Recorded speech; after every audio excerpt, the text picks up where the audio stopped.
Tras destacar que en julio de este año en México hubo un incremento de 300% en migración, el canciller mexicano Marcelo Ebrard informó que durante una reunión con funcionarios de alto nivel en Washington, destacó que se tiene una disminución de 58.7% en el flujo migratorio.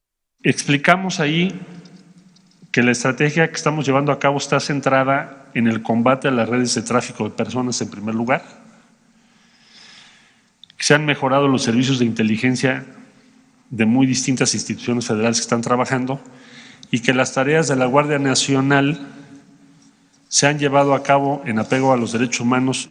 Dijo que con los resultados obtenidos, México está en condiciones de exigir al gobierno de Estados Unidos congelar el tráfico de armas en la frontera norte y no solo pedir que se reduzca.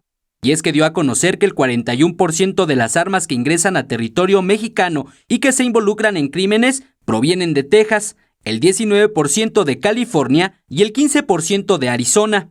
Desde julio, les dijimos, México propuso operaciones para el control de armas en 5 puntos a lo largo del lado estadounidense de la frontera: San Diego, El Paso, Laredo, McAllen y Brownsville. También dio a conocer que una de las preocupaciones más grandes del gobierno federal se centra en atender el tráfico de migrantes. Por este delito, informó, actualmente la Fiscalía General de la República tiene 300 casos judicializados y que también se trabaja en desvincular una red que opera entre Honduras y Tamaulipas. Están cobrando $3,500, $4,000 persona. Segunda vuelta, $5,000. O sea, si quieres tener 2 opciones, pagas $5,000. Entonces es un negocio inmenso.